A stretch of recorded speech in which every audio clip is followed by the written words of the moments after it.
नमस्कार सर, मेरा नाम राजवीर है। आज का हमारा टॉपिक है फर्स्ट एसआईपी इन्वेस्टमेंट किस म्यूचुअल फंड में करना चाहिए, पहला एसआईपी कहाँ से स्टार्ट करें। मैं कुछ आपको पुराने जो फंड हैं उनके बारे में बताऊंगा कि कौन से फंड ने क्या परफॉर्मेंस दी है, कौन से फंड का क्या एएम चल रहा है। उस बेसिस पे आप अपनी ओन रिसर्च करके पहला एसआईपी सिस्टमैटिक इन्वेस्टमेंट प्लान आप किसी भी म्यूचुअल फंड स्कीम से ले सकते हैं। उसके लिए आपको गूगल पे जाके स्टार एसआईपी कैलकुलेटर सर्च करना पड़ेगा। फर्स्ट वन जाएंगे, आप किसी भी वेबसाइट से सर्च कर सकते हैं, ग्रो से या एंजल वन से, एचडीएफसी, बहुत सारे कैलकुलेटर अवेलेबल हैं वेबसाइट पर, गूगल पर। मैं इससे वेबसाइट से करता हूँ क्योंकि मुझे ये थोड़ा ज़्यादा अच्छी लगती है, इसमें थोड़ा इजी इंटरफेस है। तो अभी आप यहाँ जाएंगे होम पर। होम पे जाने के बाद में ये वन टाइम का है, आपको एसआईपी पे जाना है। ये हम पुराना पास्ट रिकॉर्ड चेक करेंगे कुछ फंड का। एसआईपी परफॉर्मेंस जाने के बाद ये इस तरीके से पेज आपको आ जाएगा।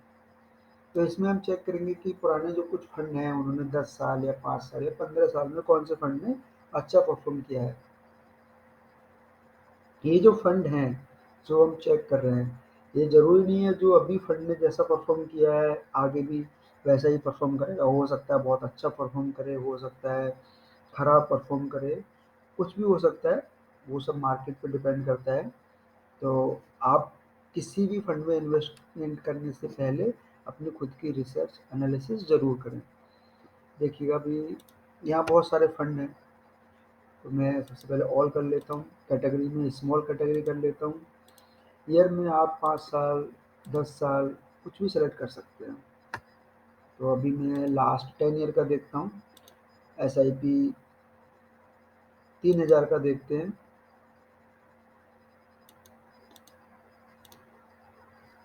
अगर 3000 का मंथली एसआईपी होता है, मतलब किसी ने किया है लास्ट 10 ईयर में, तो उसका टोटल, सबसे पहले ये जब पेज खुलेगा आपका तो आपको यहाँ पर एएम पे क्लिक करना है और देखना है कि ये एएम सबसे ज़्यादा होना चाहिए। यहाँ पर ये करोड़ में है, तो इतना ये जो एएम है जिसमें सबसे ज़्यादा एएम होगा उन फंड में इन्वेस्टमेंट करना चाहिए, क्योंकि उन फंडों का परफॉर्मेंस थोड़ा अच्छा रहता है, ऐसा उनका पास्ट रिकॉर्ड बताता है। तो अगर आज से 10 साल पहले 2014 में किसी ने 15 जनवरी 2014 को 3000 पर मंथ का एसआईपी अगर किया होता, तो उसका जो करंट वैल्यू है वो 13,55,779 रुपीज़ बनता, और जो रिटर्न है वो 25% का रिटर्न है Nippon India small cap fund में। And H D F C small cap fund में टोटल 21% का रिटर्न दिया है। S B I small cap fund ने 22% का रिटर्न दिया है। एक्सिस स्मॉल कैप फंड ने 21% का रिटर्न दिया है। सबसे नीचे सुंदरम स्मॉल कैप फंड ने 18.55% का रिटर्न दिया है। अब इस पूरा कैटेगरी का अगर हम स्मॉल कैटेगरी का एवरेज रिटर्न देखें, तो कैटेगरी एवरेज जो रिटर्न है वो 21% का रिटर्न है, 21.19% का रिटर्न है। तो ये है कुछ पुराने फंड का पास्ट परफॉर्मेंस। अब अगर आपको पहला इन्वेस्टमेंट म्यूचुअल फंड में स्टार्ट करना है, अगर आप 500 रुपये से करना चाहते हैं तो आप कोई भी टॉप 4 का टॉप 3 का कोई भी फंड ले सकते हैं। अगर आप 1000 रुपये से करना चाहते हैं तो 500 का 2 में स्टार्ट कीजिए, शुरुआत कीजिए। जैसे जैसे आपको समझ में आए फिर आप अपना अमाउंट बढ़ा सकते हैं। तो अगर आप 2000 का करना चाहते हैं तो 1000 रुपये का एक में, 1000 रुपये का एक में, अलग अलग फंड में इन्वेस्ट आप कर सकते हैं। तो अगर अब हम कैलकुलेट करते हैं कि 3000 का एसआईपी अगर 10 साल के लिए किया जाए तो कितना रिटर्न बन सकता है। 10 साल एवरेज रिटर्न 15% कैलकुलेट कर लेते हैं, 15% मान के चलते हैं कि 15%।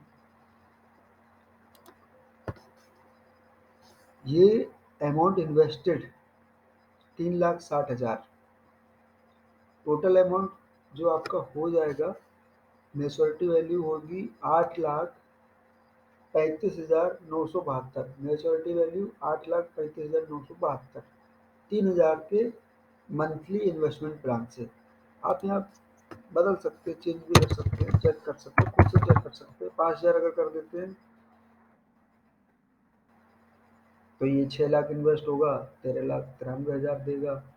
तो इस तरीके से आप चेक कर सकते हैं। अब आपको अगर पहला इन्वेस्टमेंट करना है म्यूचुअल फंड में, तो आपको उसके लिए अकाउंट ओपन करना पड़ेगा। उसके लिए आप अकाउंट एंजल वन पे करा सकते हैं, ग्रो पे कर सकते हैं, ज़ीरोधा पे कर सकते हैं, एचडीएफसी म्यूचुअल फंड कर सकते हैं। बहुत सारी एप्लीकेशंस अवेलेबल हैं मार्केट में। आप किसी भी प्लेटफॉर्म के थ्रू आप इन्वेस्टमेंट स्टार्ट कर सकते हैं, लेकिन करना ज़रूर चाहिए, क्योंकि म्यूचुअल फंड बहुत अच्छा रिटर्न दे रहा है। आने वाले टाइम में बहुत अच्छा इसका आने वाला है स्कोप। अभी हर साल बहुत सारे डीमैट अकाउंट ओपन हो रहे हैं, बहुत सारा अभी लोगों ने इसके बारे में जागरूक हुए हैं, इन्वेस्टमेंट के बारे में, म्यूचुअल फंड के बारे में, तो अभी स्टार्ट कर रहे हैं और उसका रिटर्न भी काफ़ी हद तक और भी जगह से अच्छा है। तो मेरा जो अकाउंट है, मैंने जो अकाउंट ओपन किया है वो एनजे ई वेल्थ में किया है, और मेरा सारा स्कीम म्यूचुअल फंड में इसी प्लेटफॉर्म के थ्रू चल रहा है। मैं इसमें इन्वेस्टेड हूँ।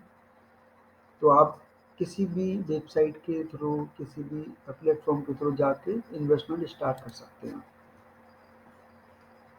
धन्यवाद सर।